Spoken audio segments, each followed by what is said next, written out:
This is a no-knead mini baguette. You could have one of these fresh out of the oven every night of the week with just about 2 to 3 hours work on the weekend. Come with me and I'll show you exactly how to do it.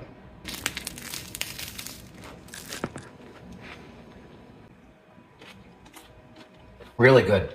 So easy and not much of a time commitment at all. 2 cups of nice warm water, 1 packet of instant pasteurized yeast, and a little bit of sugar. And we'll whisk that up a little bit. This is our flour, and a couple teaspoons of a good salt. We'll just mix that up. If you enjoy recipes like this, save it and share it with your friends. And if you're new to the channel, welcome. And just drop a comment. Let me know where you're from.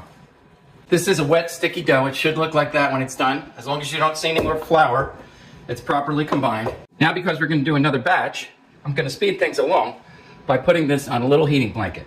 Never directly on the heating blanket. And that will accelerate the proofing for you very, very easily.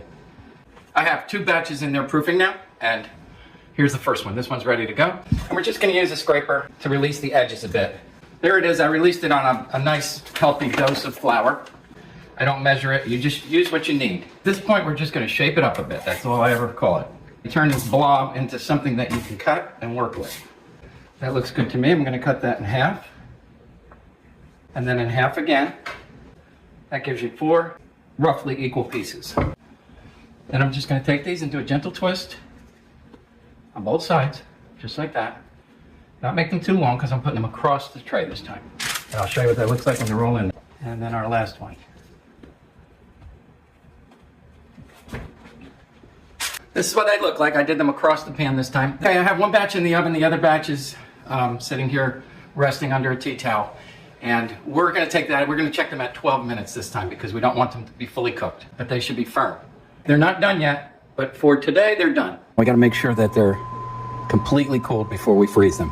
All right, the bread's completely cooled now. And what we're going to do is just double wrap it. You use whatever kind of plastic wrap you have. And then one's in aluminum. And we'll put them all in the freezer. There's your bread for the week. If you want to mark them, you can. This loaf is fully frozen now. We've got the oven preheated to 425 degrees. We're just going to unwrap this. And here's our par-baked baguette. Going to pop this on the middle rack. Set the timer for 12 minutes. And we will have a homemade baguette every night. There it is. Imagine pulling this fresh baguette out of your oven every night. Really good and so easy.